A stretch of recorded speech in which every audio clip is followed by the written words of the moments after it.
Chapter 49. You are now listening to the Chapter of the Architect with DJ Architect. What's going on, my peoples? I'm sorry. I am so sorry. I know. I'm podcasts late, many podcasts late. I did say right before, I believe, the Christmas, New Year's time that I was going to take a little break. I was going to go on vacation. And man, it was great. It was great. This is Chapter 49. Today here in the studio with me, with you, with us, is longtime homeboy Vicky Vic in the place to be. Vicky Vic, how you been, man? Hey, I've been pretty good, man. I definitely cannot complain. Bro, it's been a while. It's been a long time, man. I'm 7 months married now. So, oh, congratulations. 7 months married. Hey, before we go into that topic. So yeah, ladies and gentlemen, I went ahead and the family and my brother's family, we took a little vacation, a little cruise to the Bahamas. And I got to tell you, it was extremely refreshing to be sitting on a beach chair with adult beverage of my choice, looking out into the waves and just enjoying life. You know, everything that we do, all the things that we put up with at work, it's for those particular special moments in life. And I'm looking forward to the next vacation. Vic, you like taking cruises and vacations, right? Yeah. Been on one cruise, one 5-day cruise. Where'd you go? Went to Puerto Vallarta, I believe. You know what? I don't even remember. We're so toe up. Like, because it was 6 of us guys. It was like the last guys trip before a lot of us getting married and stuff like that. Yeah, so it was like we were pretty twisted, but it was somewhere in Mexico. I want to say Puerto Vallarta though. But What port did you go out of? Long Beach. Long Beach. You know, there's cruises that go out of here in San Diego, right? Oh yeah. Yeah, there are, I think, 3 or 4 day cruises that go down into Baja. I think that'd be great, man. Just because, you know, the convenience of it. It's what, you know, certain many minutes away from San Diego. You can leave your vehicle parked in the parking lot and you're good. You know what I mean? Come back, load up, and you got maybe an hour worth of a drive, and then you're back home. I wonder if those are the ones that go to Alaska. We got invited to a cruise by my wife's boss to go to Alaska, and we couldn't make it that year just we were already taking too many vacations. But it's possible. It's possible. I know there are some that do go out of I think the Washington area also, but I don't see why not. Where did you end up going?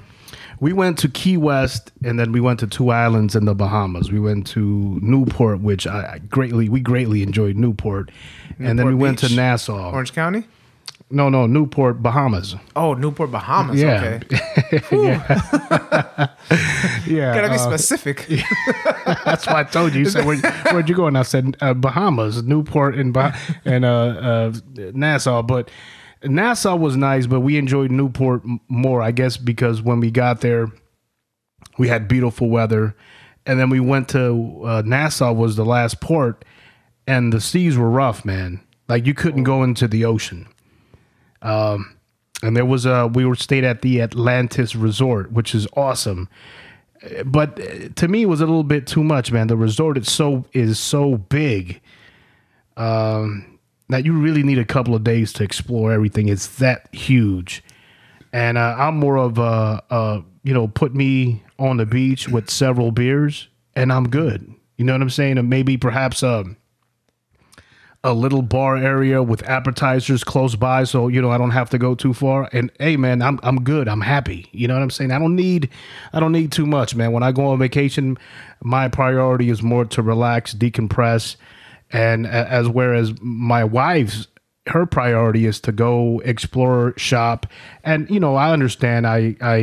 I do that as well. I'm just more towards, okay, let's get that out of the way first so we can go and relax at the beach. Well, that's the thing about getting married, right? Is that you bring someone else's, man. Yeah, you bring someone else's perspective into your own, and you actually might enjoy some of the things that you're doing only because, not, I shouldn't say only because of her, but you're doing because she wants to do it, right? So you go and do it, but you might actually find some joy in some things that you're going to see. You know what I mean? Some things that you might not have otherwise been exposed to. You took the words out of my mouth. Is you enjoy some of the things that you probably didn't think you enjoyed, or even do, for that matter.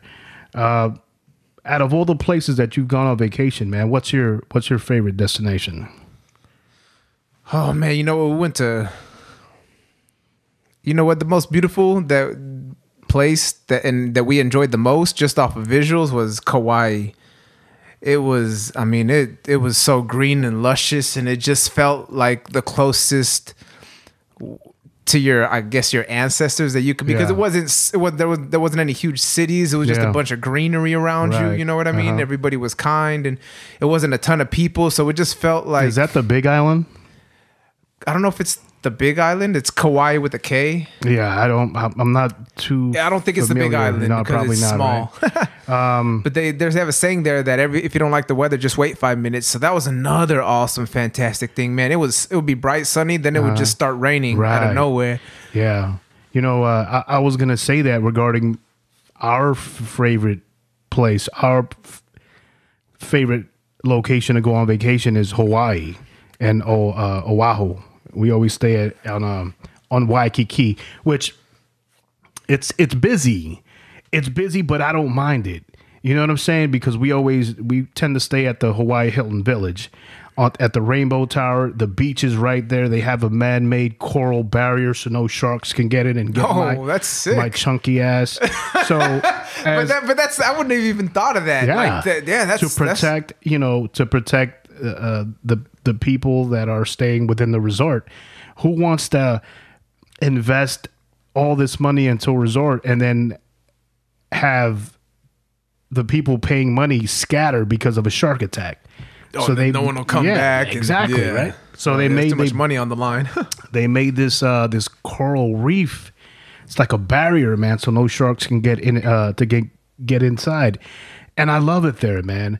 I love it there. As a matter of fact, we're planning on doing a vacation here, not this year, but the following year with my brother and his family. They've never been there, man. And I'm like, hey, you have to go. You have to go. And that's cool that they're going with someone like you who's been there a few times, because when you have a guide like that. Yes, listen, my wife and I, she's been there one more time than I. So we go again.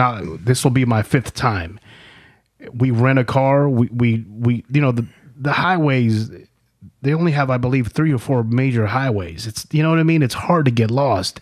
That's fantastic. But every time we go, we do the same things, maybe with a little bit of variation here and there. We never get tired of it. Never, man. So I'm looking forward to it. I know my wife and I, we discussed we're going to take 2 vacations a year. One is going to be the major one, and we'll take a smaller vacation. Instead of 7 days, maybe it'll be something like 4 or 5 days. But I think it's necessary, man, for our survival of sanity. Absolutely. I think you need to get away as much as you can, leave work at work, and decompress, enjoy life. Because, stress will kill you, man. There have been studies that show when you, like, even whatever line of work you're in, let's say you're a producer, right, who's making beats all day, like, when you take a mental break, even if it's a 1 hour break or a couple days break, you come back stronger and your ideas come back stronger. Yeah. Whatever line of work you're in, you take a break, decompress, stop thinking about it completely. You come back and your ideas start coming and working even better. Right. So you don't get burnt out. You come back refreshed.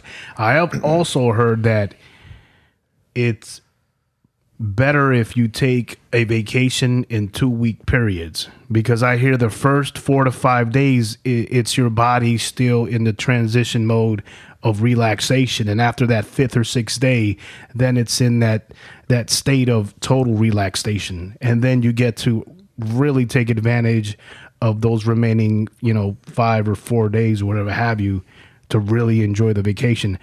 Yeah. Have you ever been to Seattle? No. That, to me, like, when you were talking about 2, 3, 4 day vacations, like, I went to Seattle for a wedding and we were there for 2 nights in it's pretty short flight. And man, you know what I'm starting to realize is I think that we love places that are super green. In Seattle, bro, you get there and there's like Christmas trees that what kind of trees are those? The pine trees? Pine trees. Yeah, they're everywhere, bro. So there's like Christmas trees everywhere. Everything's super green. When you watch a film, the old school films with like in New York or Chicago where there's steam coming off the ground because it's so cold. Yeah. Seattle's the West Coast version of that. Like you just look at it's up in the north, bro, we couldn't walk outside without layers. We couldn't even step outside without layers. It was freezing, but it was such a nice change of pace from out here. I get what people mean when they say, man, I miss the East Coast a little bit. I like the sun, but I miss the East Coast because you get all 4 seasons. I get what they're saying now, because I wouldn't want that forever, Seattle weather. But when we went, bro, it was so enjoyable. Enjoyable. It's such a nice change of scenery. Like for the holidays, when Christmas is around the corner, Thanksgiving is around the corner, Halloween is around the corner, you see the change in the colors of the trees and they start to turn gold, the leaves. And it really adds emphasis, as well as a change in the temperature, of course, right? But it also allows you to sport clothes that you wouldn't normally wear, like here in California, man. Where are we? We're in February, right? And here I am in shorts. You hear what I'm saying? Like in New York, it allows you it gives you a different flavor of, hey man, okay, now I can go ahead and put on my shirling or my leather jacket. You know what I mean? To add a little bit different style to your persona. You understand? You grew up in New York. Yeah, so you know all about that, right? The 4 seasons. And, absolutely. I mean, is that something that you think you took it for granted when you were out there, and then coming out here? Like, obviously there's good and bad to every situation, don't get me wrong, but like, I think I did because now when I think of New York, I think of look, man, there's nothing more beautiful when Christmas is around the corner and it starts to snow. You know what I mean? And that a lot of people may not relate to that, but I'm telling you, there's something special, especially when you're a child and you got gifts coming along, and all of a sudden it starts to snow. And hey, Santa Claus is coming for your ass. He's going to drop you some packages. Coming for your nalga. Hey, man, it's damn near magical. And then for it to happen, and then you wake up the next morning and all of a sudden you're building a snowman or you're sledding down the hill. I'm telling you, man, it's really, really nice. Don't get me wrong, when I became an adult and I had to shovel my vehicle to get out and go to work, it was a pain in the butt. You know what I'm saying? But you had to shovel snow often over there? No, I'm telling you, it really, and it causes damage to your car, because what the city will do, they'll come out and they'll, aside from moving and clearing out the roadways, they put salt on the roadways to melt the snow. And that salt, it hits, especially the older cars that were made of like iron and, pure metal, it would cause rust to those vehicles. Oh, okay. But yeah, man, you saying the Northwest is probably a place to visit, huh? Yeah, man. Like I said, we went up there for my friend's wedding. It was just 2 nights, and weed's legal up there too. And so it kind of has that slightly hippie-ish vibe where people are just kind of pretty relaxed, trying to enjoy themselves. How's the food, man? The food was really good. These cafes that they had there, man, it just reminded you of Home Alone, like where you're just really cold and then you walk inside the cafe, then you unlayer yourself because you have like 3 layers of clothing. Yeah, the food was really good. The sports town, the sports field, they love their freaking Seahawks. Like you first land and you see the number 12. That's the 12th man for the fans. You see the number 12 on buildings everywhere, bro. Yeah, it's just pretty cool. That's awesome, man. Yeah, so they got everything. They got baseball team, football team. They used to have a basketball team. Not anymore. Was it the Supersonics? Yeah. Right? Yeah, the Supersonics with Gary Payton and Sean Kemp. So what happened to that team? They went to Oklahoma. The Oklahoma Thunder. Yeah, Kevin Durant actually played in Seattle when they were still with the Supersonics before they moved to Oklahoma. Really? Yeah, for his rookie year. Wow. Hey, man, so how's marriage? How many months? 7 months? Yeah, 7 months. How you liking it, man? Go ahead, vent. You can vent. What's going on? Dude, I'm thankful that I have people like you in my life who were able to give me some advice. Like, though, I don't know if you remember even talking to me about it, but those conversations, they stay close to my heart, man. I'm glad. And it means a lot to me because obviously you have, you have more knowledge in life than I do, and just like anybody who's been doing something longer than you have, you realize that they probably know a little more than you. They might be able to give you some tips here and there. So it was a pleasure, man. It was a pleasure. Yeah, it's one of those things. Like, we were already living together for a few years, but so people might say, "We're already living together and we're married." It's the same thing. It's not, bro. No, because at any moment you can say, "Pop smoke, I'm out." Ghost. Yeah. Figure it out. I'll help you for a certain amount of time, but then you're on your own. Yeah, you can always say goodbye. And that's why it's a little bit more of a mental change in a good way, though, which I never would have thought that I'd be able to grow with someone in this way. You know what I mean? Because you grow and you start to realize that it can even make you a better person. Like, it can make you, take care of yourself a little more, or just like having kids. I'm sure like that. That's what I hear about kids, is that when you have kids, oh man, like a lot of my friends have told me, like, it's a good thing. It made me a better person. It's made me start to try to take care of myself. And it makes sense, because you're trying to provide for someone, and you got to be around to take care of them. So you got to take care of yourself. Yeah. And marriage is like so now you can't just care about yourself anymore. You're caring about your wife. Yeah. Yeah. So any time that someone would say or says to me, "Hey, are you going to be available this particular day?" Or they say, "What do you have planned for the weekend?" A lot of times I respond by saying, "Well, I don't have any plans, but I got to check in with the other half to see if she has any plans for me." That's the truth, man. That's a great response. Don't get me wrong, because a lot of the times, if I'm not in the mood, I'll just, "Hey, look, you go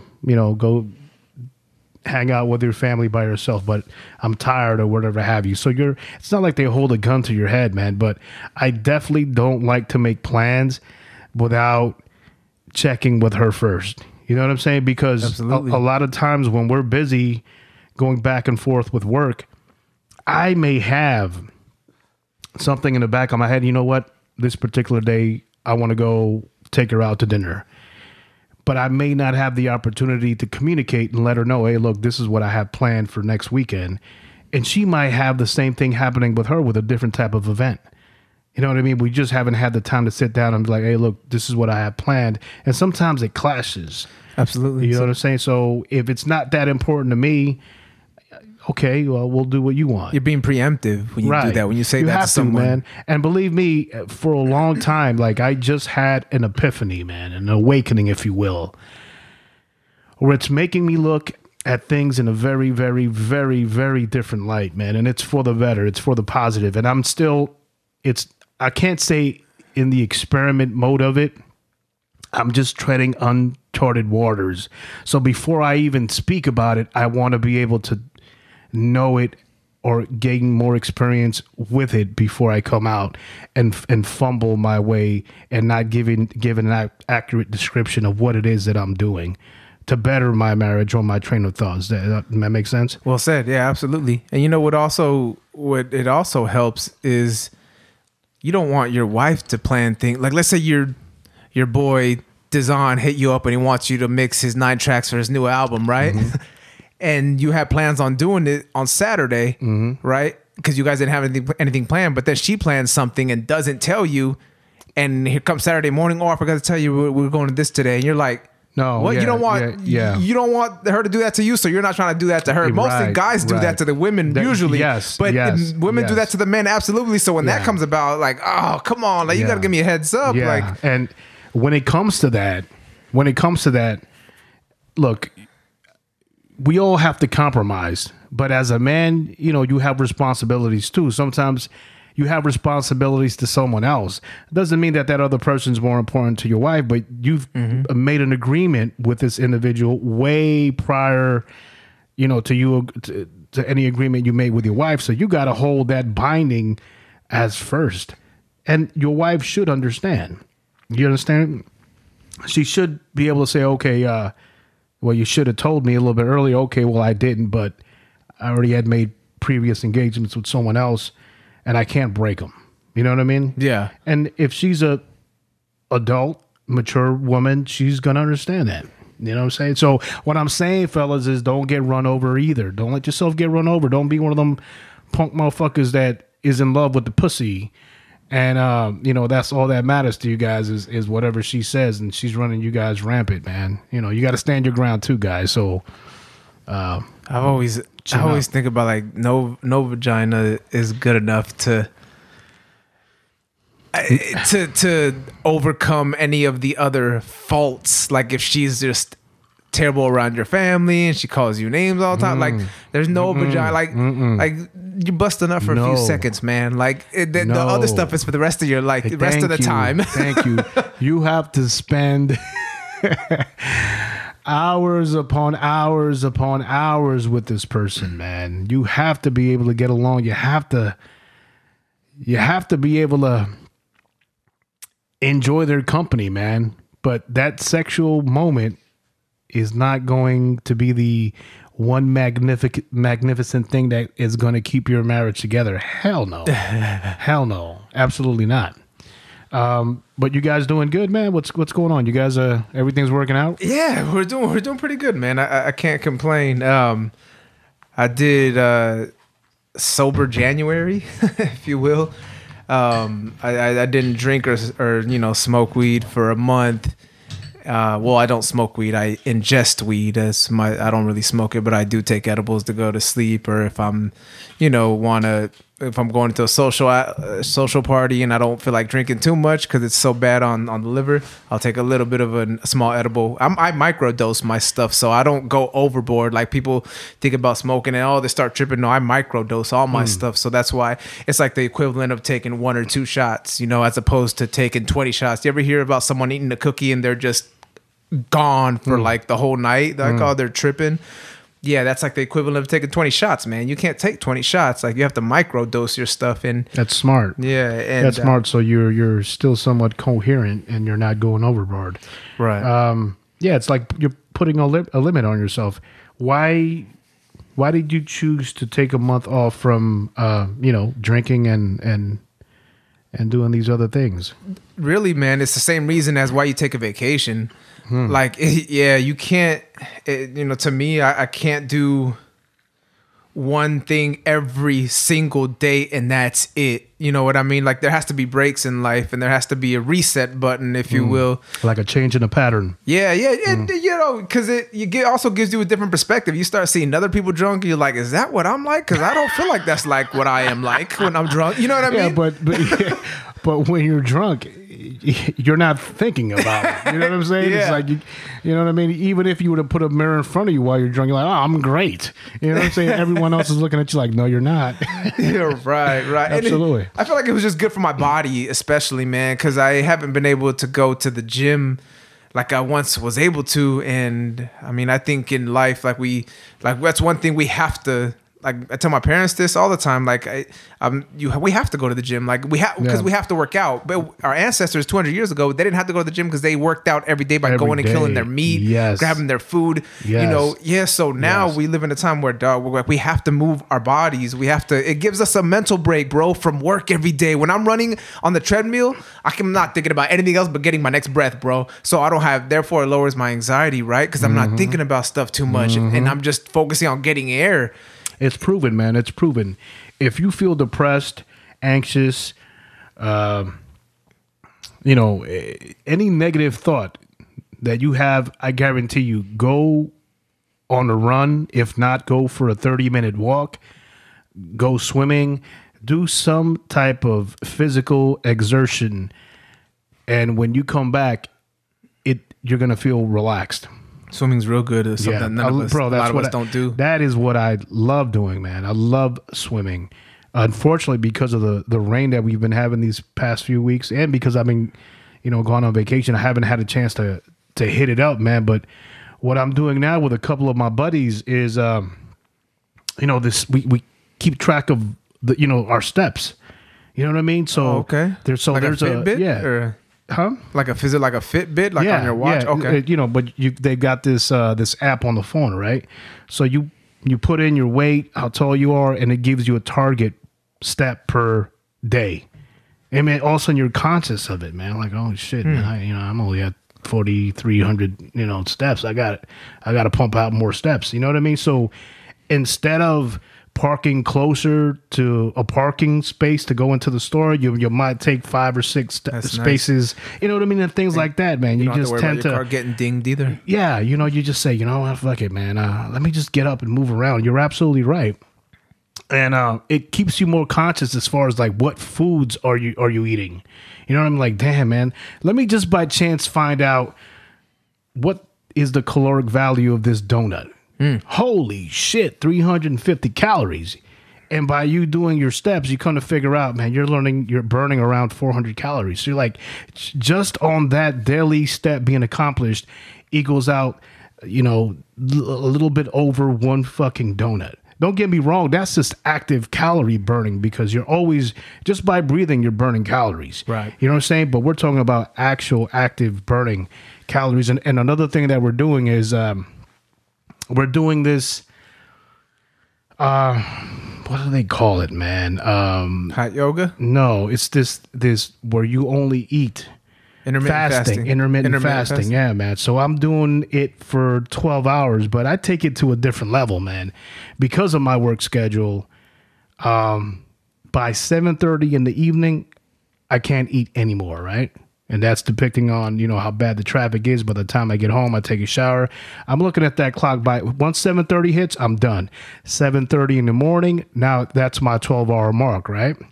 But I push it even further to 16 hours. So at 11:30 is my goal hour. You see what I'm saying? So you have an 8-hour window of eating. Yeah, so I have an 8-hour window of eating, and then I do a conscious thing of, excuse me, every other week I make a soup. Now it's not that. It's, you know how they have that dietary soup with cabbage and celery and tomato, and they give it to patients prior to them going into surgery to lose a certain amount of weight. Right. It's like that, but it's a hearty, you know how Hispanics cook a hearty soup, right? So it'll have chicken breast. It'll have broccoli. It'll have squash. So a lot of more, you know, carrots, hearty vegetables. What our body needs. Yeah, and it keeps you full. And then what I'll do is the following week I'll cook like regular meals, like a salmon, you know, white rice. The next week I'll make a soup, but instead of it being chicken, it'll be meatball soup. Same vegetables, but the protein will be meatball. You understand what I'm saying? And I'm telling you, man, I've noticed the difference. You would think that you would be hungry, but I'm gonna tell you something.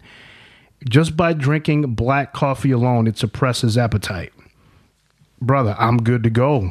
For 16 hours without eating, I'm not even thinking about food. You know what I'm saying? Absolutely. And, you know, it's one of those things, man, where you don't have to be a bodybuilding buff-ass dude in order to go to the gym. You don't have to be a Kenny Parks, you know what I mean, to get a workout in. You don't have to be buff like Kenny Parks be doing, you know, all the crazy stuff he does. You just got to go maybe half an hour, 4 or 5 times a week just to keep our muscles flexible, to keep our joints moving, because we a lot of us sit down for a lot of our jobs every single day. We sit down for 8 hours. So shout out to Kenny Parks. Kenny Parks is a killer. That dude is a midget fucking Incredible Hulk.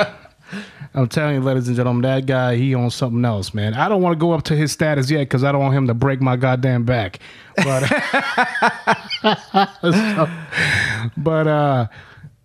but there are a couple things I got to take care of, man, first, man. Like, you know, the plantar fasciitis and, you know. Oh, you got plantar fasciitis? Brother, look at that list on that white wall right there. I mean, don't name them out, but that's a big list, right? And these are all things that injuries or whatever have you that I've occurred while on active duty service in the Marine Corps.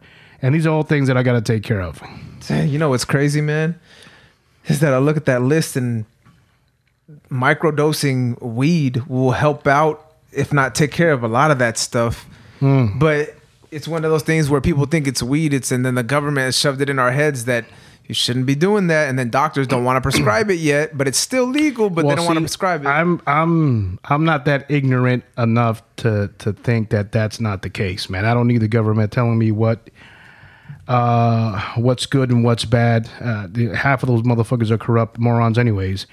Unfortunately, because I hold a position in government, You get as an tested. employee, I get tested ever so often. So, that is a no-no. So, And that's another thing that needs to be worked out. Like, how is we going to be legal? It's still federally illegal, but how is it going to be legal? But yet, 50% of the companies are testing still. Some have actually stopped testing because of that, because they realize that it's better for an employee to smoke or not smoke, use weed than it is to drink. Right. Weed enhances creativity. It enhances your workflow, and it makes you want to work more. Yeah. There's this like stereotype that people that use weed is people are lazy, but that if you're already lazy, yeah, it's gonna make you lazy.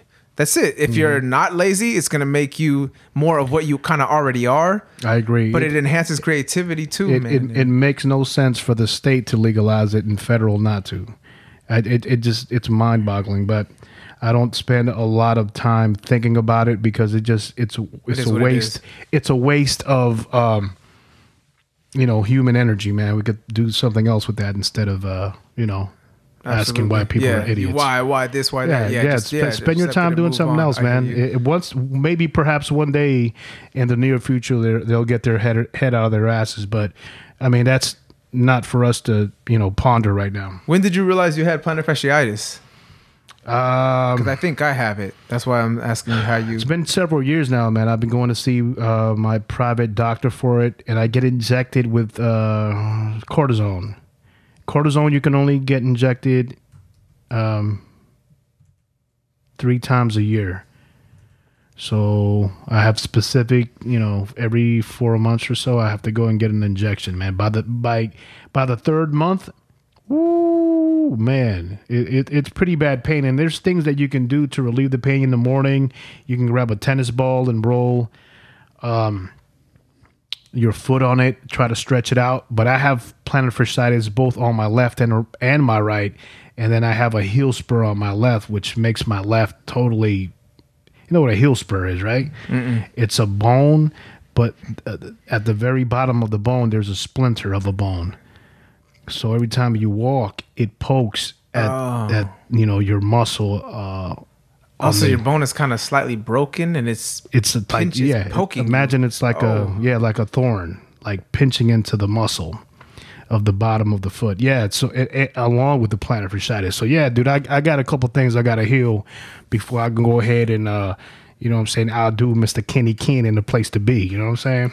I just miss when I step on something that's uneven, like a hard rug, and I step right here on my heel, dog, it is immense pain that I've never felt before. And I'm like, oh, what is that? All I did was step on an uneven rug. Huh. And like, you know what I mean? The edge of it. Mm-hmm. So you might have it. Yeah. That's... And it's mostly when you stretch. So when you're walking and your foot goes down, and as you move, you put weight from your heel onto your toe for your stride. Within that stretch is where you should feel some of the pain. And if that's happening, then you probably do. I'm not a doctor, so I'd go see a podiatrist. You know, what's crazy is I started taking Muay Thai a few months ago because I was getting tired of the gym, and my heel never hurts when I do Muay Thai. It's just when when I step on something weird, or in the very morning when I get up and just walk, that's when it hurts. Yes. That's exactly what happens. So it does sound like you have plantar fasciitis. So what they recommend is very thing in the morning before you step up out of bed is you grab a tennis ball, or you have a bottle of water, a plastic bottle of water that's frozen. You can utilize that as well, or you can utilize a towel, put it on the tip of your toes, and then slowly bring it back so it stretches that muscle. But if you have a tennis ball and you roll it at the bottom of your foot, for several minutes, it's stretching that muscle out, and that'll help you out. It's crazy, man, because we're sitting here talking about body ailments like we're senior citizens, man. You know what I'm saying? But it's just body changes, man. It's natural. It's natural. I feel like if people were to talk about it to me, because I started getting freaked out, but then I realized, wait, everybody has it. It's just something that happens. That's why, when I get certain things, I'm like, what the hell, man? And what do? I go on YouTube. Oh, Right? shit. Or you YouTube. Google it. Oh, no. And then I come to find out, I'm like, oh man, everyone's got this shit. Everyone's putting up with some sort of ailment. And it's because we're not young kids anymore, man. You know what I'm saying? We're moving on to that transition where in life your body says, hey, homeboy, you've been neglecting me as the body for a long time. So now you're gonna feel the pain. So yeah, man. So if this is take care helping of one of you me. guys, if you Yeah. guys got planted fasciitis, shit, man. I came to bring the pain. Yeah, go see your podiatrist and he'll let your ass know. Hey, I will tell you this though. Hardcore to the brain. I gotta prepare you. For that cortisone shot, the Oh, doctor, yeah. What is that like? Where did they inject it? it's a steroid, right? So they inject it not at the bottom of the foot. They inject it at the side of the heel. So he sits down and he tells you, you're going to feel a pain. Whatever you do, don't move. This is the first time I ever got it, right? And I said, okay. And the needle goes in and he has like this, it's almost like, you ever see when pregnant women go to see, photographs of the babies for the first time and they have this like little sonogram machine and it could kind of see through this. So it's sort of like Right. that, right? So what he's doing, he's searching for a particular location and he can see the bone. And as he's injecting the needle, he can see the needle and that's how he pretty much traces his mark on where to go, right? And all of a sudden, I felt this burning, sharp pain like an electric shot go from the heel all the way up to my spine. I never felt that thing before in my life. Painful, man. And then I jolted back. And then he sprung back, you know what I mean? And just calmly looked at me and he goes, do me a favor, sir. Don't move. And then I'm looking down and the needle's going like boing, boing, boing, boing. This might give guys nightmare, right? Nightmares. Hey, man, nothing that he could have said would have prepared you for that feeling. But I'm not going to say it gets easier, but the pain gets familiar, so you don't Know what to expect. You know what to expect. So you're like, well, shit, here comes the pain. And you just sit there, you grin and bear it. Yeah. Just like in marriage a little bit, when you know what to expect, when you give them the heads up, like, hey, I'm going to be doing a podcast Yeah. this day. Or I'm going to Yeah, be, I got to shoot yeah. a music video this Right. week. Absolutely. Okay. So Absolutely. it's all aspects of life you're saying. All right.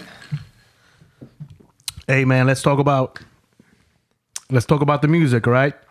You're coming out with an album, or have you released it yet? What's going on? Yeah, it's going to be out by the end of this week. I just uploaded it to all the streaming, networks, Amazon Prime, iTunes, Apple Music, Beats, Tidal, Spotify, everything, YouTube. But it takes about a week for it to fully upload. I just did that last night. So it takes about a week to fully upload. And I got my website up finally. I got my SoundCloud up, my Nice. Instagram. So everything. Nice. It's prepped for it. Everything is up. So now it's finally just releasing it. And I finally got the cover art for it. So. Beautiful. How many tracks on the album? There are 9 songs on the album. And this is strictly instrumental based, correct? Yeah, they're instrumental based only. But I also have them up on BeatStars as well. So BeatStars is, I don't know, are you familiar with BeatStars? It's a website where producers could just upload all their beats, and a lot of people go there and buy beats. Okay. Yeah, so I even ran across this guy in Temecula that he's a reggae artist, and he was saying he bought a couple off BeatStar too. So yeah, all my Good. stuff is on there. So all the songs that are on this album are also up on BeatStars. So if you want to purchase them at $25 a pop, and they're up on BeatStars, and they're for that album to stream, but they're also, if you want it for your own track, your own album, anything like that, you can purchase them on there, and I can send you all the stems as well. How many tracks on the album? There's 9 songs on the album. 9 songs. The first album you released was pure instrumental also, correct? Yeah. We'll go back to the album, but have you ever thought about or considered making an album with you producing it and then getting or having guests MC to rhyme and write lyrics and creating whole songs to an album, almost like a DJ Khaled type of situation? Right. Yeah, I've thought about it, but I mean, it's just something that hasn't come about. Right now, it's just more producing the beats, man. I would love to get artists on there, but then it becomes something where my joy is not necessarily recording artists. It's making beats, you know what I mean? It's making music, and it's being a sound engineer through there. But that just brings a whole nother element, man. Like there, you got to get a bunch of mics. You know, that's something that I've not gone into. Yeah, it's just been strictly beat making. But I mean, I have thought of that, but at the same time, man, it's a totally different monster. Yeah, because I wouldn't say it's harder, but it's if you want to go that route, then by all means go that route. No, because it's a different type of thing to create a whole album, because you got to have people at your house all the time. You got a recording studio. Right. I don't have a recording studio. You know what I mean? Like you gotta. And then you're dealing with other people's personalities, which is not necessarily a bad thing, but you just have to be more open-minded to other people's point of views, and sometimes it's for the good, but it's sort of like somebody creating a beat is like doing a touchdown, and after the touchdown, don't worry about the extra point. You know what I mean? When in reality, the extra point is a lot of times much more work than doing the touchdown. Does that make sense? You know what I'm saying? Like if you miss the extra point, then the touchdown's worth nothing. No. You can't say that, because the instrumental by itself is worth a lot. You know what I'm saying? But what I'm saying is the extra point, meaning the punt, is the completion of the 7 points, right? So you only get 5. That technically would be the instrumental. And the 7 would be the capping off of the lyricist with verses and everything being done. That's a complete 7-point score. The 5 points count. A lot of the times you get in a situation where instead of the 2 points being the lyrics, they become the 5 points. I mean, it's that much extra work. You know what I'm saying? Because to me, I'm going to be honest with you, I find it much more easier to sit by myself or maybe with 1 or 2 other people and create a beat, and then it's done. And then just have to outsource for the mastering, right? But now it's done. But then to have to go, I'll give you a prime example. I would create a beat here, and then I would have to take it to a studio, right? Or I would keep in mind, okay, what studio? This is before I got my recording studio here. So I would say, okay, I'm going to take it to this studio. But before I do that, what do I have to do? So I'm looking at the workload, me by myself and my own, right? Aside from everyone who helped me out or didn't to produce the beat. Now I got to generate 3 verses and a hook and a chorus, which is a lot more work. Then I have to take that and I have to practice it many times before I go to a paying studio and say, hey, here, take my money per hour. Here's $60, $70 per hour. Take my money. I better make sure that I'm ready to go. And then go through the cycles of emphasis and him saying not good enough, or him saying, I don't care if it's not good enough. It's a take.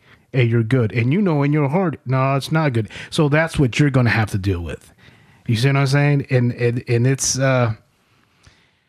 what I would say is if you're going to go down that path, have a lot of patience.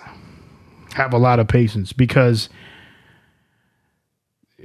you might hit a point where the people that are doing the work for you, or you could just send the track out and say, whatever, give me back something in recording.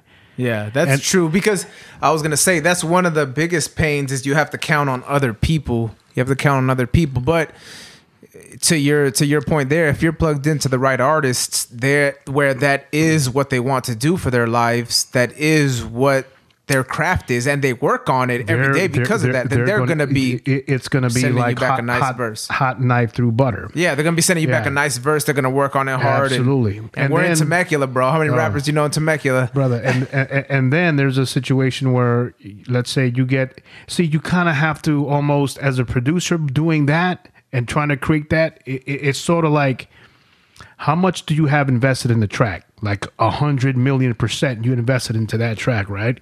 And then you put it out hey man, I'm gonna put it out, and I'm gonna reach out for 1 or 3 different MCs to get on this track.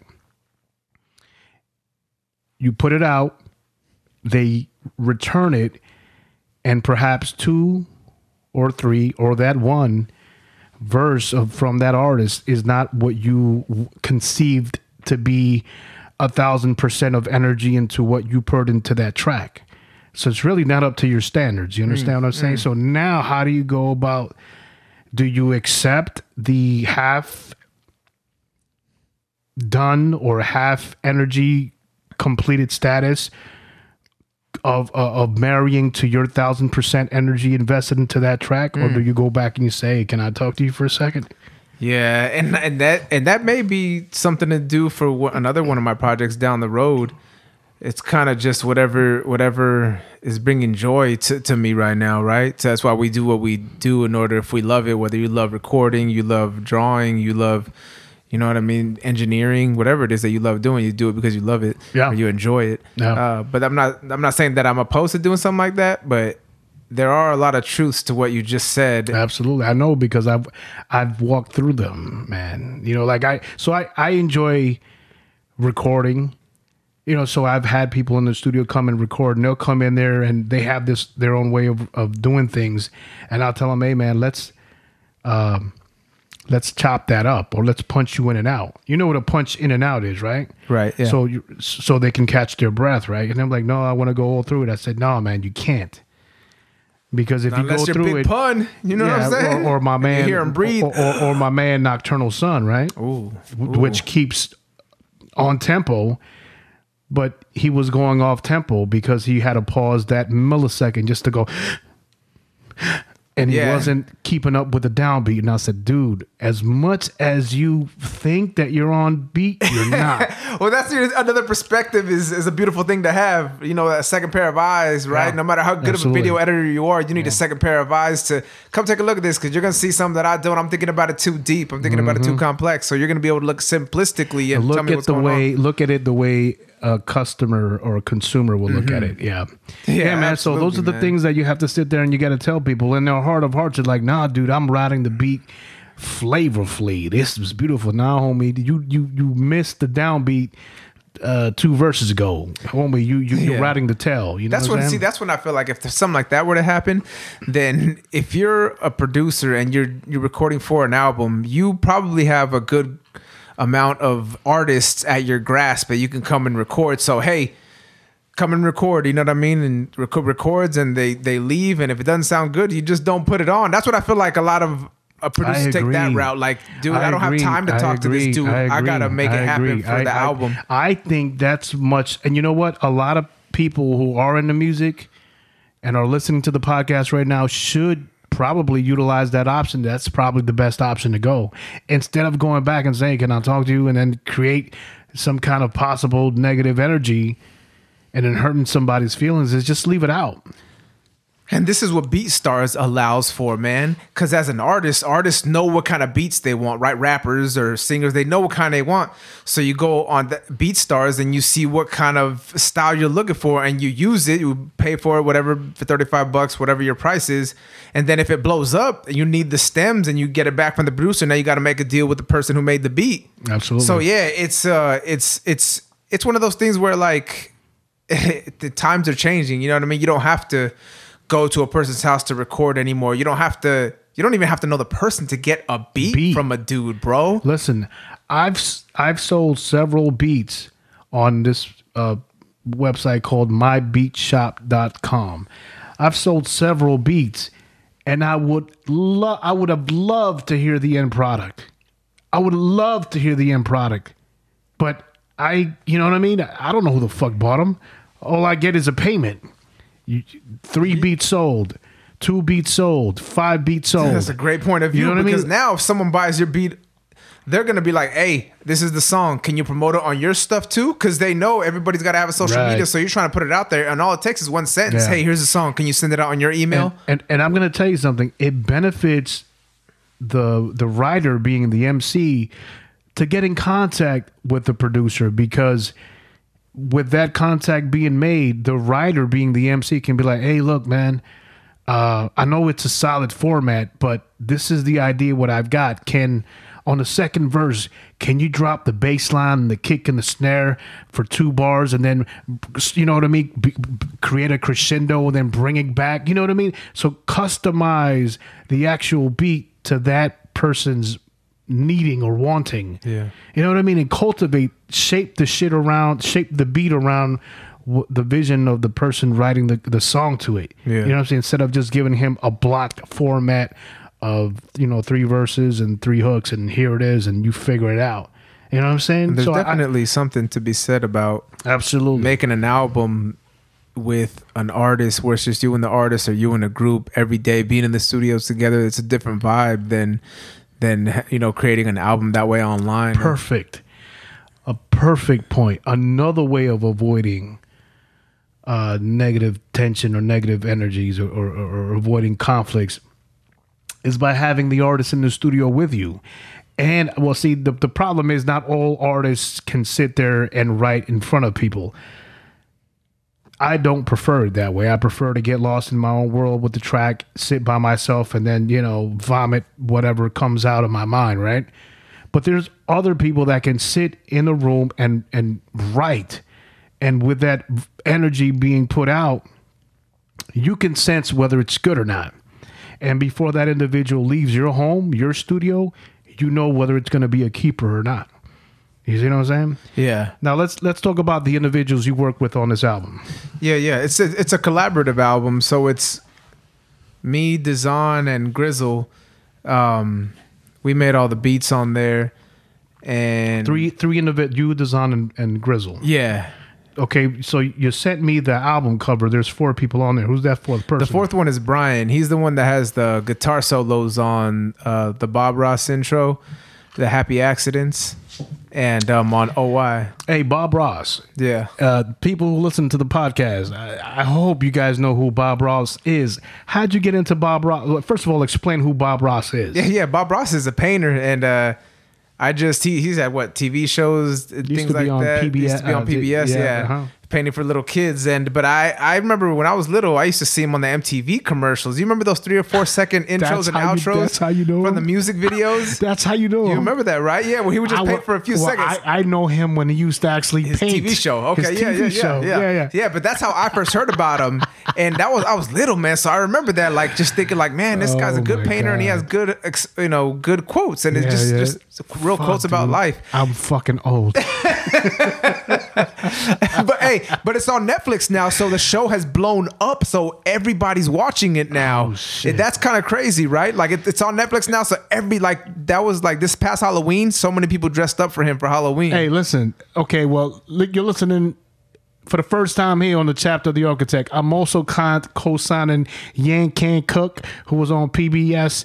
I'm also co-signing The Frugal Gourmet, who was on PBS. I'm also co-signing the original Degrassi Junior High series that was on PBS. Drake. I'm also co-signing Super Grand that was on PBS. Drake was on that Degrassi show. You know that, right? No, he wasn't on the original one. Oh, what was he on? The remake? He was on like some fucking older fucking version. I'm talking about the. Oh, so it's a remake of what you're talking about. You're talking about the original. I'm talking about the 1985, 1986 fucking Degrassi Junior High, which was first the kids from Degrassi Street, and then it really wasn't a spinoff, but they created Degrassi. As a matter of fact, I'm watching that shit now, man. So was it drama filled like the Degrassi with Drake? Let me tell you why. It's on PBS. You said, right? It used to be on PBS channel at the time in New York. I think it was channel 13 or something like that. I thought those were like for shows that are like you learn stuff about life, not drama. You do. No. Let me reiterate, right, before I put out bad information. It was Degrassi Junior High were a bunch of junior high kids, and they would go through all these different scenarios of teen pregnancy and child abuse and molestation and getting your ass whooped by your dad. All these different scenarios, bullying, sexism, and things that you dealt with as a teenager. And when I was growing up, I was like, holy shit, it hit home because I was around junior high when this show came out. So it was very influential and I could empathize with everything that these kids were going through. and the show was based out of Canada. And man, my brother and I remember, on Saturdays that it would come on in the evenings, and we just fucking be planted watching this fucking show. Go on, your particular, internet site or whatever you utilize, Fire Stick, and then type Degrassi Junior High.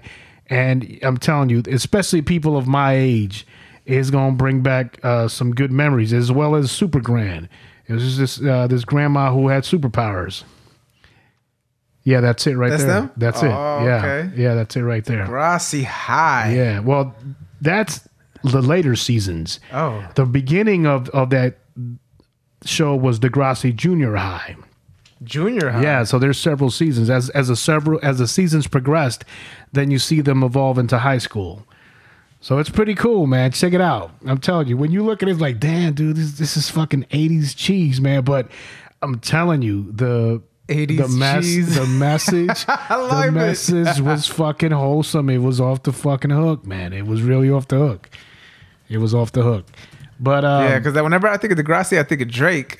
Nah, man, that's like it's not even, that's carbon copy, man. That's carbon. Yeah. That ain't the original. That's like the next generation. That ain't the original. That ain't the original template, man. Oh, here they are, right here, the middle schoolers. Look at them. Yeah. What? Check it out, man. I'm telling you, Vic. Is that on Netflix too?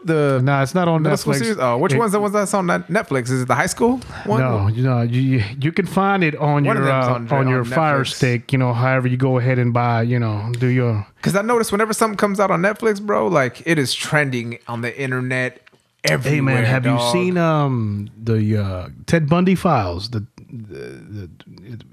brother. Oh no, I haven't. I saw that on. Check it out, man. Check it out. It's pretty good. But let's go One of the back to the feature album, spots. man. We'll be fucking talking about Degrassi Junior. So let's go back to the album. Okay, so how was the experience of you working with these? Okay, first of all, name the individuals and name their part in this album. What did they do doubt, for the man, album? No doubt. Me and Grizzle, that's my boy Greg. We've been knowing each other since the valet days over at Bachanga back in 2003, and we worked together. We just always had a good vibe, man. That's one thing about making beats is I have to make it with other people, man. We just like a producer maybe feels like they have to bring in an artist, right, to collab. Well, my collab is with the beat production, man, and nothing's. Something is always better with more people. You know what I mean? With one or two more people, it's just a different vibe, right? You can make beats all on your own, but then when you bring another person in and you find that person you have good chemistry with, man, it just becomes something that you enjoy. And that's how it is with Greg. It's how it is with Dizan. Dizan and I actually used to be in a band together years ago, like right after high school. Yeah, so I've known him. What instrument did you play? I played the MPC. That Okay. was really my instrument because we had Dizan was a guitarist. I was the MPC. Yeah, we had this program. on here on the podcast. Yeah, Chapter 10, if I'm not mistaken. I probably am mistaken, but yeah. But yeah, I programmed all the drums, and then we had a rapper, Eric, and then we had a drummer, Brian, who actually plays the solo on the first two tracks plays of guitar. this album called All These People. Uh-huh. He plays a solo on the Bob Ross song and on the song Oh Why. So he's on the front cover. So you've got two guitarists and you have two producers. Yeah, basically in this group. Yeah, but Awesome. Yeah, it's Lights Dawn. Lights Dawn, real quick, was just Dizan guitarist, me on the drums, program drums, MPC, Brian on the drums, Eric rapping, and we have one of their bassists, Keenan. So for this album, it's Dizan, Brian, and Greg, and I, the two producers. Do you have a specific name for this collab, or Yeah, the name of the album is All These People. do you That's have the a name name of for the album. group? No. So it's a collaborative album. So if you go to Spotify, it's on all of our artist pages. Oh, nice. So now Yeah. you have 4 separate sources for them to be disseminated. Exactly. Smart. Very smart. Very so smart. it's on everyone's page. So it's a collaborative album as opposed to like a group. So Okay. And you said there were 9 songs on the album. 9 songs. Talk to me about some of the songs that you find to be, I don't want to say favorite, man, because it's like saying your babies. Who's your favorite baby? But which songs did you find more difficult to produce? Which songs did you enjoy more so? And then, the ones that you want to talk about, go ahead and play them while you're talking about them. All right. Yeah. I mean, for me, my favorites, I don't even know if it's my favorite because you have special moments in all of them. Yeah. But with the way Happy Accidents came about, the Bob Ross song, I started just sampling. I downloaded like 5 of his YouTube videos and I chopped them up inside of Fruity Loops on my. Is that the only DAW that you're using? Pretty much, yeah. I mean, I'm using the MPC, I'm using the machine, and I'm using the MPK Mini. Those are 3 different machines that can all be plugged into Fruity Loops. So 3 different drum machines. Okay. Yeah, and I have like posts on my Instagram, so you can see like the machines that I'm using and stuff like that. Nice. But are there certain machines that you utilize for certain things? And if so, can you go into detail? yeah, like the MPK Mini seems to be the easiest for me because it's small, but it only has 16 keys, but it's nice and compact, and it has 8 pads, 16 keys, 8 pads, and it's a keyboard. It's a mini keyboard, right? Yeah, exactly. And it's maybe like this big, like a foot long, 1.5 feet. So it's nice and compact. So I take that. If I go over to Greg's house in Orange County, I'll take that with me, and he has one too. Damn, so you're traveling all the way to Orange County. Yeah, 'cause Greg lives over there. Sometimes does he come down to see you? Absolutely, man. Hey, man, so this is actual gas is burning, time is invested. Yeah, this is not some let's just do shit for fun. Yeah. I mean, it is for fun. Don't get me wrong. You guys are enjoying it. But gas and time is being burned. I never even thought about it that way. Yeah. He's taking the time. I'm taking the time. Absolutely, yeah. And we've always made beats, bro. Like Greg and I have made beats together for years, dog. Like years, and it just never came into it. Never turned into something, man. Right. You And just we enjoy had tons enjoy of doing beats. it. Yeah. And then finally, I'm like, okay, dude, we got to start moving them because I have a ton of beats that just need to get released. Like put them up on BeatStars, even if it's a couple $100. Who You know what I cares? mean? A couple thousand, whatever. But like these are the songs right here that have turned into something nice, I think. I was going with the Happy Accidents. Yeah, with the Happy Accidents, I sampled Bob Ross, and I laid down a couple drum patterns, one drum loop that I chopped up, and then a couple drum patterns on it. And I had Dazan come in and play some guitar and keys on it. And then Brian, he's in the military. He's in the Army. He's actually stationed in New Orleans. He's the guy in the bottom left of the front cover for the album. All right. He has the boonie hat on, I think. Is that what you call it? Boonie hat? Like it's like a circular type of hat. He was he's in the Army, and that's that picture on his Instagram that I took from it. But he came to visit and back to Temecula to visit for a few days, and I was like, dude, just come over and see what we can come up with. And I kind of blocked off this 16. See, I guess that's like my rapper, dog. I'm starting to realize because I blocked off a 16 bar section for him, and I fixed it up specifically for him to come through and do his thing on guitar. Yeah. Now is he playing electric guitar? Electric. What type of guitar? Oh, is it a Strat? Oh. Jackson? Brian, are you listening? Can you answer those questions? you're not sure? Dude, I don't know, bro. All I know, I said, because Dazan was there that same day. I was recording him in, and then Brian came, and Dazan hasn't seen Brian in years. And someone that plays the guitar, like Dazan, super good. When he gets someone else in the room who's on the same level as him, they hadn't seen each other in years, bro. So they're like talking about. Bro, it's almost like. Like when he was here in the studio, you guys played together, and we played together. It was like everything else didn't fucking matter. You know what I'm saying? You kind of get lost. It's almost like a different language. You know what I'm saying? Hey, that's good for our health, right there. Absolutely. What you're talking about? Yeah, it's like hey man, you play lead, I'll play rhythm, vice versa. It's a totally different language, and you're right, man. It soothes you, it calms you. But I'm sorry, go ahead. And proceed. that's why. So. Them two were just talking it up. I see Brian more than Dazan does because I'm actually really good friends with his older brother, Brandon.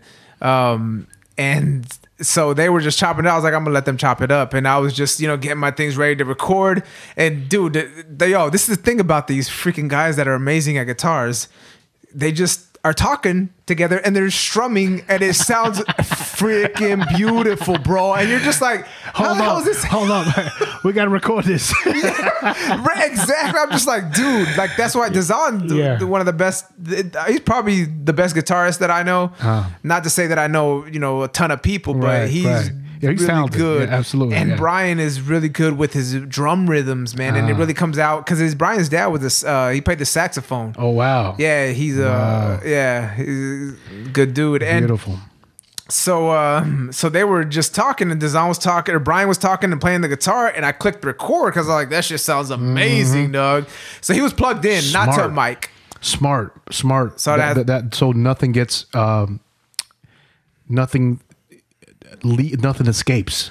Yeah. You know what I'm saying? Even if you got to do it over and say, no, that portion, that's what we need you to redo. Right. Because that's when they're in their own element, man. Absolutely. Like just playing, and if it feels good, then if you tell them, hey, stop, a lot of artists will be able to recreate it. But some might not be able to recreate it exactly like that again. There's a feeling to it that you want to capture.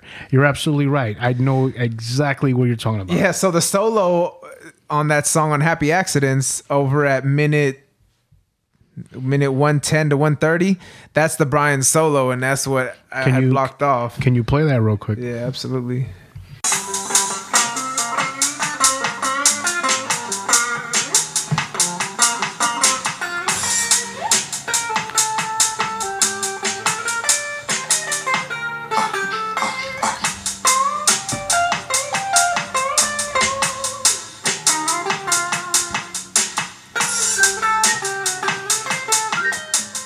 Oh, he's nice. Look at that sweep.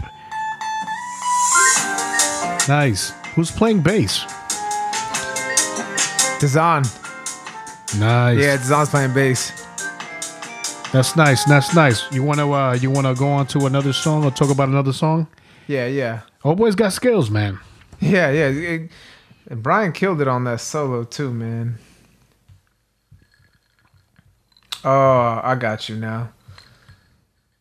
All right. Yeah, this next song is called OY. Tell us about OY. OY, Greg and I made over at his spot in Orange County. I went over there after a video shoot out there, and we started just working on stuff, and he pulled up that sample, and we were like, oh man, we got to do that. Do that. We both listened to it. We're like, yeah, we have to take some part of it. So it's just a small 1-bar sample that we took from an inconspicuous part of a song by Minnie Riperton. Nice. And looped it, but we chopped it up for the chorus, and then we added Dazan and Brian on it. And that's when the final, oh dog, yeah. And then I added this break inside of it, which I should probably play. It's easier to play than talk about it. Sure. But yeah, I mean that's really how that song came about. Greg and I laid down the foundation, the drums and the sample, and then we were talking about what we should have Dazan add to it, and we thought, the guitar and maybe have him do a guitar solo. And so he actually Dazan did the guitar, but Brian did the guitar solo. So that's where it's cool, where Greg and I can vibe off of different ideas and what we want to hear on songs. So it really brings that producer aspect of what do we think will sound good on it. You know what I mean? And hey, let me ask you something, man. When as a producer who samples, I sample as well. Do you tend to do a lot more chopping of the beat? Guys, can you explain what chopping is to the people who are listening? Yeah, so chopping is just, I mean, if you want to get down to the nitty gritty, it's like if you have a 1-bar loop, 1 bar is this, 1, 2, 3, 4. That's 1 bar, 4 pieces. If you could chop that 1 bar into 8 pieces, which is what I like to do. I don't like quarter notes. I like eighth notes. So I chop that 1, 2, 3, 4 into 8 pieces. So if it's like this, that's 4. That's your 4 notes right there. And so you chop it up into small pieces, and you it's like a puzzle almost, and you make a different creation than what it was meant to be used as. Technically grab those 8 pieces and you put them in different places. It's almost like grabbing a picture, cutting it, and then reforming that picture to symbolize your creation.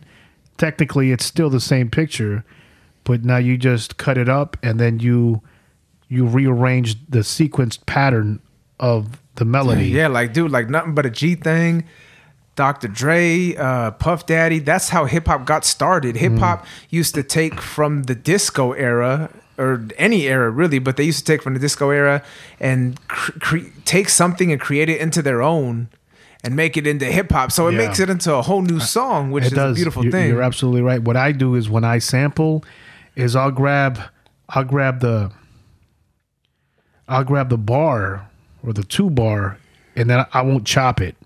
I'll leave it as is in its original format because for whatever reason, one way or another, when I heard that, whether I was in the middle of a lucid dream and then the TV was on and it woke me up and I said, oh shit, I got to capture this, and I recorded it. Something captured me. So I want to capture that original emotion that music gave me.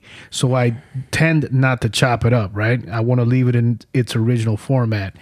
But within that original format is I loop it. So the beginning is now the end, the begin now the end. And then it constantly plays in that loop.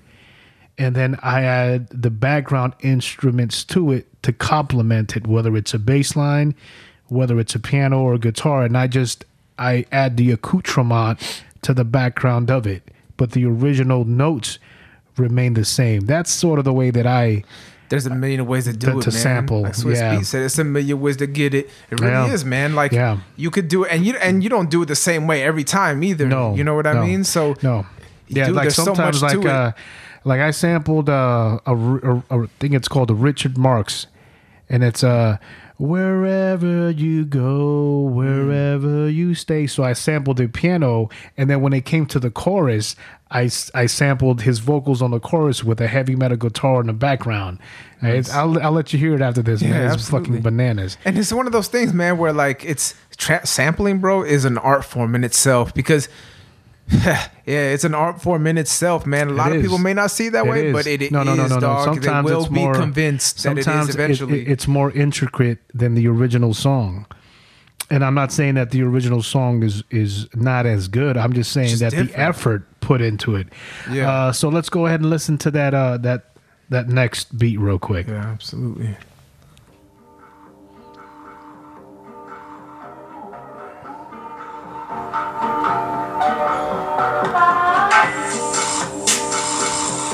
I gotta tell you where I got that drum fill from too. I like that. Ooh, it's very laissez-faire, very, very romantic. I like it. Oh, I like it. I never thought about it romantic. I like that. That's Dazan, right? That's Brian. That's Brian. I would have swore that was Dazan.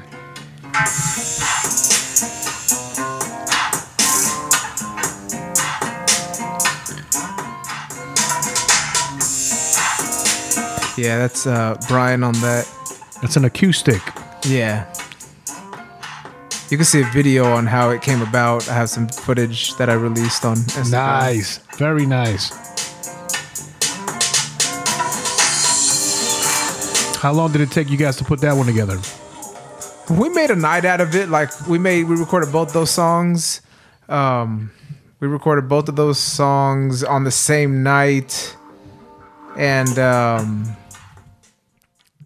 both of those songs on the same night. So it was like a 5-hour session. And a lot of it is vibing out. You know what I mean? Do you want anything to drink? Are you thirsty? Like, have you been? Like, absolutely. Yeah. It's like the beginning of a podcast. You know what I mean? Like, you come in there. That's the best way. That's how you get your creative juices flowing, man. Is by not forcing them, but just naturally. Hey, man, let's try this. Let's try. Well, that's not working. Okay. Well, what else, man? All right, Vic. Hey, let's go ahead and let's talk about the next song, man. This next song is called No Te Traté Bien. It's I Didn't Treat You Right in Spanish. Why? How'd you come up with that title? Man, it just made me feel like it's one of those songs where it's not like a super sappy R&B song, but it's like I'm a little mad because you didn't really treat me right in that relationship. Like that's all. Nothing more, nothing less. But I was watching Breaking Bad. You watch Breaking Bad? I love Breaking Bad. Yeah, I love Breaking Bad, man. I just did a video shoot last night with Hank from the FBI, or is he CIA? Yeah. He was at the video shoot last night here in Temecula. No shit. Yeah, because it was like for some investors trying to get something going on out here. Cool. But yeah, he was there, dude. Was he? Yeah. Did you say hello? I said, Hank. No. Oh yeah, I guess he lives out here or something. But anyways, I was watching Breaking Bad, and at the end of the episode, the credits started rolling. And it was this sample that or this song that sounded real 70s ish, old school, but it had a really nice vibe to it. And I was like, dog, I gotta get that. And this was it. Yeah, this is it. Man, now that you say that, there's a song that's being played in one of the episodes in the middle of Sands of Anarchy. I have to go back to it. When I heard it, I was like, fuck. And that's why because the Mayans? No, the Sands of Anarchy, the original one, right? And because of that, I learned if I'm at home and if I could press pause and get my phone and press rewind, I'll do it. Just because now I have to find that episode and that particular moment, and you know what I mean? And maybe the song, I find it and it doesn't give me the same emotional feeling that I felt at that particular moment. You know what I'm saying? And I'll skip over it because I'll say, no, that's not it. You know what I'm saying? Because what I'm looking for is the moment of feeling, right? Mm-hmm. Of emotion, not necessarily the music. The music is what brings the emotion, but now I got to go through all this. Can I get some of this? Yeah, absolutely, brother. That's why it's there. That's why the ice is there. So you're saying that we need to come out with a project where we call it, I don't know, TV shows in your life, and we make a 5-song EP out of it, you're saying? Hey, I'm with it. Dude, how sick would that be? Like, I think, hey, man, you know how many small bits of music, like I'll give you a prime example, man. Sons of Man. No, I think it's Killer Army, who I believe it's on the album Silent Weapons for Quiet Wars. They sampled the Incredible Hulk's Exit soundtrack. Really? So, growing up, I mean, you probably haven't seen it. So it tugged on your strings a little bit. Yeah, man. So when I was growing up on Channel 2, it might have been on Fridays, the Incredible Hulk would come on Channel 2, and then after that would be the Muppet Show, right? And at the very ending credits, and you can look it up on YouTube. As a matter of fact, go ahead and look it up real quick. So this ending for the Incredible Hulk is very, it's a piano, man. And they ended up sampling it. They chopped it up and they created something beautiful out of it. Were you able to find it? Yeah, here it is right here. This is the original. Let's look up the sampled one after.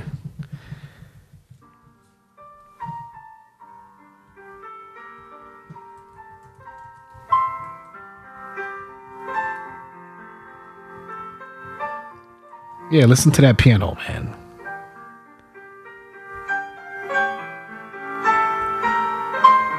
All right, so you see how soothing that piano is now.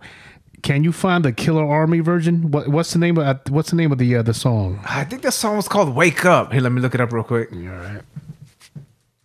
Oh, here it is.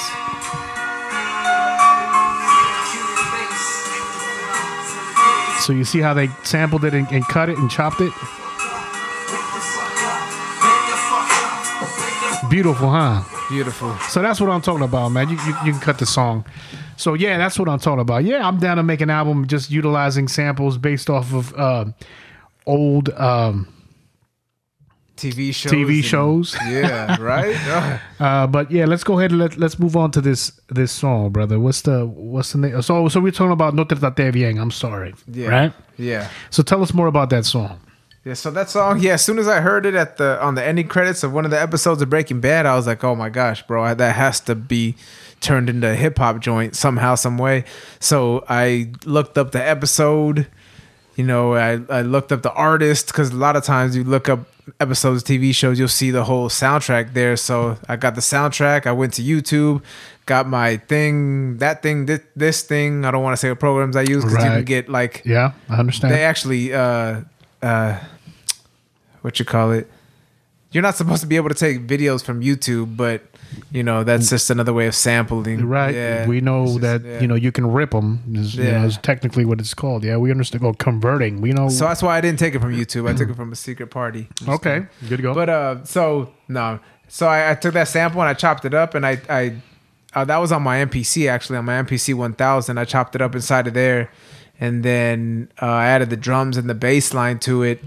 And yeah, that was really it right there. The chorus, the 2 verses in the chorus, and then the ending underwater effect I did inside of Fruity Loops. Nice. So Fruity Loops is a pretty powerful program. So I took, I tracked it out from my MPC to FL Studio, and then I mixed it inside of FL Studio, and then I added any kind of effects, any extra drums, percussion, anything like that, any extra like fading out certain chops, fading in certain chops. Because if you don't fade them out, fade them in, it's gonna be very clicky. Like Absolutely. So it's a lot of work, but it's necessary for it to really sound like the way you want it to sound. Even though most people probably wouldn't even realize it or recognize it, but you would. You do. Yeah. Vic, before we play the song, you were talking about Fruity Loops. My nephew's trying to get into production, and then he asked me, "Hey, I have a friend." He says to me, "I have a friend who has Fruity Loops," and he, I'm probably thinking about getting Fruity Loops, and then having him help me out with it. And I said, "That's great." And he asked me, "What do you use?" And I said, "Well, I use Reason." And he goes, "Well, what do you think? Should I get Reason or should I get Fruity Loops?" And I said, "Well, because you're brand new to any type of digital audio workstation, what we call a DAW acronym, right?" I said, if you have the resources of a buddy adjacent to you that can come to your house and physically sit next to you and walk you through the process of learning that DAW being Fruity Loops, then get Fruity Loops. You have them right there next to you. You can both grow together. Absolutely. I said, look, it's not about the power of each particular DAW or digital audio workstation. It's how well you know how to use it, and then have the resources and the money to purchase plugins being extra professional sounds to upload them. I said, you just have to be proficient at your craft. Vic, how long have I've been utilizing this DAW? With a long time, man. That's a great way to put it. Like, you just have to get to know You have to get to know it in and out like the back of your hand. Just like you're comfortable with Fruity Loops, I'm comfortable with Reason, and we each become our masters of our own dominion. And we come out with great work from knowing them. But let's go ahead, man. Let's listen to No Te Trate Bien. All right, here we go.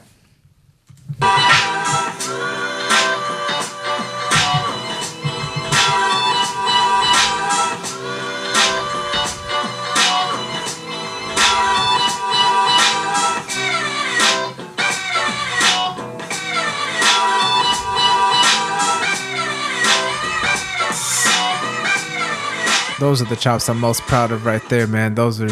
Those it took some playing and chopping like an instrument.